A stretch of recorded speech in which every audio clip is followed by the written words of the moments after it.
નમસ્કાર મિત્રો, લલકાર ઉપર આપનું સ્વાગત છે। ખાસ કરીને આપણે વારંવાર જે હવામાનની વાત કરતા હોય, વરસાદ ક્યારે પડશે ક્યારે નહીં પડે એની માહિતી આપતા હોય છે, ત્યારે વધુ આજે એક હવામાન નિષ્ણાત પાસેથી આપણે જાણવું છે, કેમ કે મારી આગાહી તો તમે રોજ જોવો છો, પણ અન્ય લોકો પણ જે છે કે જે મારા કરતા પણ ઘણા બધા સારા આગાહીકારો છે, સારું જે પ્રિડિક્શન કરતા હોય છે, એમનું પોતાનું એક તારણ હોય છે, એ વિષયનું પણ આપણે પ્રકાશ પાડવો જોઈએ, જેથી કરીને આપણે એક કરતા વધારે આગાહીનો લાભ મળે અને ખેડૂતોને ખ્યાલ આવે કે આગળ આપણે વરસાદની કન્ડિશન શું રહેવાની છે।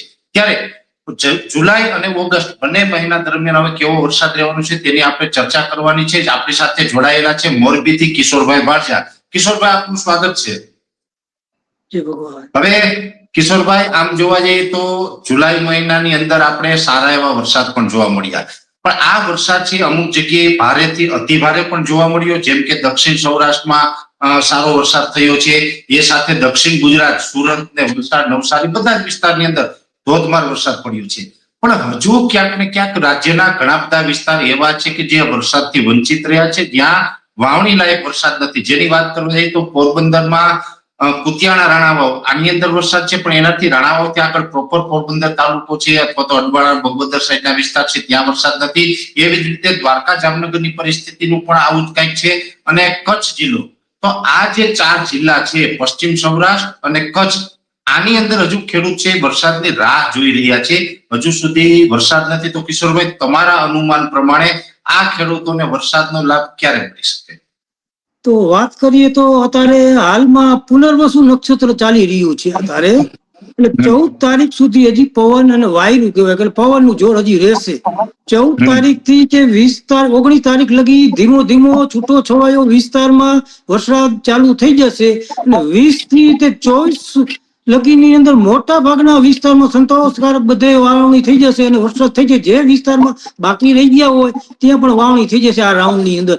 એટલે કે 20 થી 24 જુલાઈ લગીની અંદર જે દ્વારકા રહી ગયું છે, જામનગર રહી ગયું છે, પોરબંદર રહી ગયું છે, મોરબી સાઈડમાં અમુક વિસ્તાર રહી ગયો છે, સુરેન્દ્ર રહી ગયું છે, કચ્છમાં આ બધા વિસ્તારમાં સંતોષકારક આ રાઉન્ડ વરસાદ થઈ જશે। એટલે 20 થી તે 24 જુલાઈ લગીની અંદર બધે આ રાઉન્ડમાં વરસાદ થઈ જશે સંતોષકારક।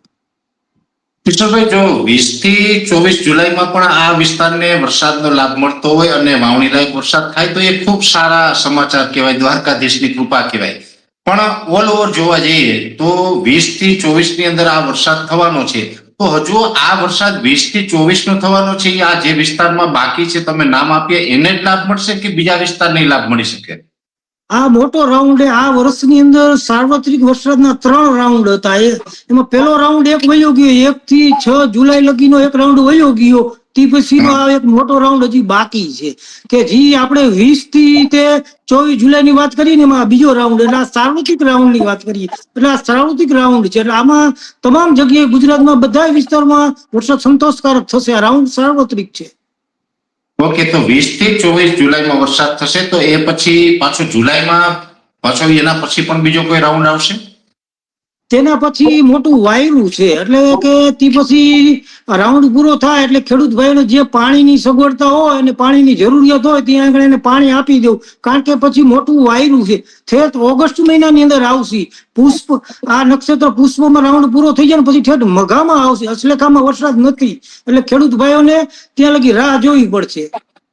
હા, એટલે કિશોરભાઈ 24 તારીખ સુધીમાં જે વરસાદ થઈ એ પછી વાયુ કાઢશે? હા। ઓકે, તો એ વાયુ છે કઈ તારીખ સુધી પછી હશે?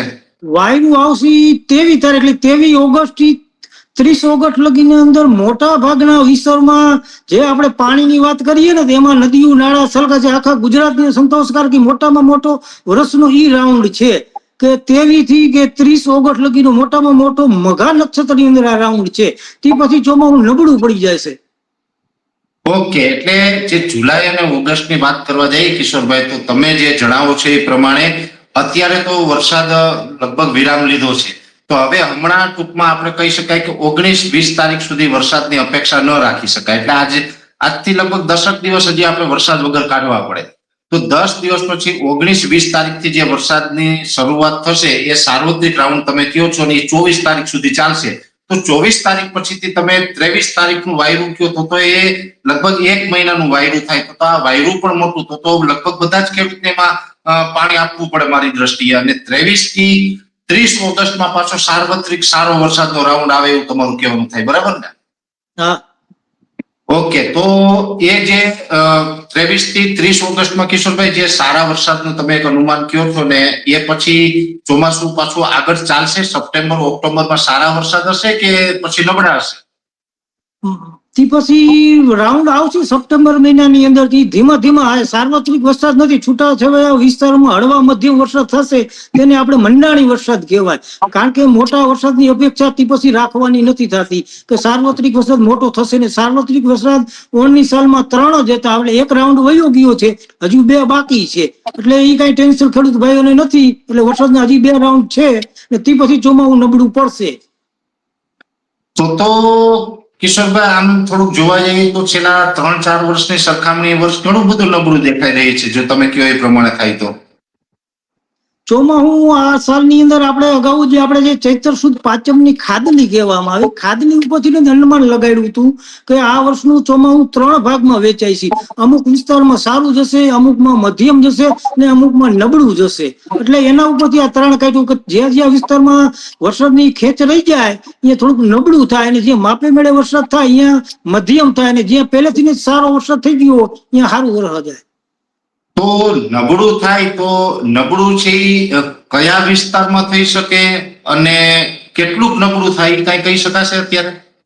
એટલું બધું વર્ષ નબળું નહીં થાય, પણ જે અત્યારે વાવણી થાય ને એટલે થોડુંક વરસાદમાં કે કારણ કે હવે પાછોતરું વરસાદ ગણાય. કારણ કે હવે હજી આપણે 20 તારીખની આજુબાજુમાં થાય તો જે આપણે પાક વાવવા હોય એ સંતોષકારક આપણે વાવી ન શકીએ. કારણ કે જે હોય તો માણસોને થોડુંક પાક બદલી પણ કરવી પડે, એટલે એને થોડુંક એ વર્ષ નબળું ગણી શકાય આપણે. ઓકે, પણ એકંદરે જોવા જઈએ તો ગુજરાત તો આમ તો આપણું રાજ્ય છે, વિસ્તારની દ્રષ્ટિએ ખૂબ મોટું છે, તો એવું કહી શકાય કે રાજ્યમાં લગભગ 70-80% વિસ્તારમાં કદાચ શિયાળુ કે ઉનાળુ પીક કરી શકાય એવા પાણીની વ્યવસ્થા થશે? ડેમો ભરાશે કે નહીં ભરાય, કે પાણીની પણ આપણે આવનારા સમયમાં તંગી જોવા મળશે? પાણીની સમસ્યા હલ થઈ જશે, કારણ કે મોટો રાઉન્ડ રહ્યો ને આખા વર્ષની અંદર જે 23 તારીખથી આપણે કહીએ 23 થી 30 ઓગસ્ટની અંદર એ પાણીનો હલ આખા ગુજરાતની અંદર થઈ જશે, અને ખેતીમાં લાયકી પણ પાણી થઈ જશે. શિયાળુ પાક માટે પણ એ રાઉન્ડમાં પાણી થઈ, કારણ કે વરસાદ જ આખા વર્ષનો મોભી ગણાય. એટલે એ આખા વર્ષનો વરસાદ જ તે દિવસોમાં છે, સમજી ગયા? ઓકે, તો પછી ચોમાસું કદાચ આ વર્ષે જે દર વર્ષે આમ જોવા જઈએ તો 5-6 વર્ષથી આપણે ચોમાસું લાંબુ ચાલે, છેલ્લે આપણે ખેડૂતને સૌરાષ્ટ્રમાં તો ખબર છે કે પાથરા પલળીએ વગેરે પરિસ્થિતિનું નિર્માણ થતું હોય, તો કદાચ તમે કહ્યું એ પ્રમાણે પાથરા તો નહીં પલળે, કેમ કે મંડાણી વરસાદ તમે સપ્ટેમ્બરમાં કહો, ઓક્ટોબરની શરૂઆતમાં કદાચ મંડાણી આવે તો તે પછી લગભગ મગફળી નીકળશે, તો પાથરા પલળશે કે બચી જશે ખેડૂતો એમાંથી? આમાં શું અમુક વિસ્તારમાં મંડાણી વરસાદ થાય તો આ જગ્યાએ વરસાદ હોય, બીજી જગ્યાએ ન પણ હોય વરસાદ. એટલે બહુ મોટો એવો વરસાદ ખાલી આ 3 નક્ષત્રમાં નથી, સમજી ગયા? પૂર્વ ફાલ્ગુની, ઉત્તર ફાલ્ગુની, હાથીઓ, આ 3 નક્ષત્રમાં મોટા વરસાદ છે નહીં. એમાં બધી મંડાણી વરસાદ થશે અને છૂટાછવાયા હળવા મધ્યમ વરસાદ થશે. ખાસ મોટા વરસાદ એમાં છે નહીં. છૂટાછવાયા એટલે જ્યાં પડે ત્યાં ગાજવીજ અને પવન સાથે તોફાની 2-5 ગામમાં પડે ને બીજા ગામોમાં ન પડે એ પ્રકારના કદાચ ત્યારે છેલ્લે રહેશે. પણ જે કચ્છ વિસ્તાર છે, ખાસ કરીને મારે હજુ પણ થોડુંક એ જાણવું છે, કચ્છ અને પશ્ચિમ સૌરાષ્ટ્ર, દ્વારકા, જામનગર, પોરબંદર અને કચ્છ, આના વિશે આમ કઈ ચોક્કસ અનુમાન આવે કે ભાઈ એ લોકોને પણ પાણીની વ્યવસ્થા થાય કે ન થાય, કે હજુ પણ કેટલા રાઉન્ડ વરસાદના લાભ મળે ચોમાસા દરમિયાન? એ વિસ્તારને હજી 2 રાઉન્ડનો પૂરેપૂરી સંભાવના અને લાભ મળશે. કારણ કે એક 20 થી 24 નો રહ્યો ને એ આ કચ્છ વિસ્તારમાં પશ્ચિમ સૌરાષ્ટ્રના ભાગમાં બધે લાભ મળશે. અને મોટો વરસાદ રહ્યો ને એ તમામ જગ્યાએ ગુજરાતમાં એ પાણીનો અને બધે લાભ મળવાનો છે. એ મોટા વરસાદમાં ઓગસ્ટમાં જે આપણે વાત કરી ને 23 થી કે 30 ઓગસ્ટમાં એ આખા ગુજરાતની અંદર લાભ મળવાનો છે. ખૂબ સરસ. આમ તો કિશોરભાઈ તમે ખૂબ સારી એવી માહિતી આપી છે, અને સારા સમાચાર એ આપ્યા છે કે કમસે કમ પશ્ચિમ સૌરાષ્ટ્ર કચ્છને પણ વરસાદનો લાભ તો મળવાનો છે, આખું વર્ષ કોરું નથી જવાનું. અને ભલે એક વાત ચોક્કસ છે કે કદાચ થોડુંક મોડું થાય પણ અંતે થાય અને પહોંચાય. અને જો પાણી હશે તો શિયાળુ જીરું પણ આ વિસ્તારમાં કચ્છમાં જીરુંનું વાવેતર થાય, પશ્ચિમ સૌરાષ્ટ્રમાં થાય તો જીરા વાવીને પણ ક્યાંક ને ક્યાંક પોતે ખેડૂત છે ઉત્પાદન લઈ શકે. એટલે આ પ્રકારની એક આશા જગાડતો તમે આજે સંદેશ ચોક્કસથી આપ્યો છે અને ખૂબ અગત્યની માહિતી આપી છે. આમ જોવા જઈએ તો દરેક ખેડૂત ભાઈઓને પરિચય આપું કે કિશોરભાઈ છે ખૂબ જૂના આગાહીકાર, ખૂબ અનુભવી આગાહીકાર છે. દેશી વિજ્ઞાન પ્રમાણે જેની ખાટલીની વાત કરી છે, જે કશ કાતરા હોય, નક્ષત્રની વાત કરી છે, એટલે નક્ષત્રના આધારે જે રીતે અંબાલાલ કાકા વગેરે જે બધા અનુભવી આગાહીકારો છે કે જે ગ્રહ નક્ષત્ર અને જે કઈ દેશી પૂર્વાનુમાન ચેક કરી અને એના આધારે જે આગાહી કરતા હોય, એમાં મોરબીના જે કિશોરભાઈ ભાણજા છે એ ખૂબ જાણીતા આગાહીકાર છે. એ પણ સારી એવી આગાહી આપે છે. મેં અનેક વખત કિશોરભાઈની આગાહીનું માર્કિંગ પણ કર્યું છે. એ કિશોરભાઈની આગાહી છે એ ઘણી બધી સત્યની નજીક હોય છે, એટલે કે કિશોરભાઈની આગાહી સાચી પડે છે, જેનાથી ખેડૂતોને સાચું માર્ગદર્શન પણ મળે છે.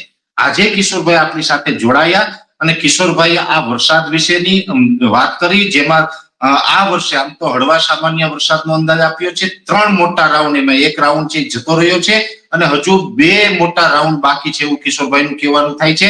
જેમાં એક રાઉન્ડ છે એ હમણાં એટલે કે લગભગ 19 તારીખથી લઈને 24 તારીખની વચ્ચે જુલાઈ મહિનામાં આવશે અને બીજો રાઉન્ડ છે 23 ઓગસ્ટથી 30 ઓગસ્ટમાં આવશે. બાકીના વરસાદ હશે છૂટાછવાયા અને હળવા મધ્યમ હશે, આવું કિશોરભાઈનું અનુમાન છે. એટલે કિશોરભાઈએ આપને ખૂબ સરસ માહિતી આપી છે. એટલે કિશોરભાઈ, તમે અમારી સાથે જોડાયા અને અમારા ખેડૂત ભાઈઓને ખૂબ સારી માહિતી આપી, એ બદલ આપનો ધન્યવાદ.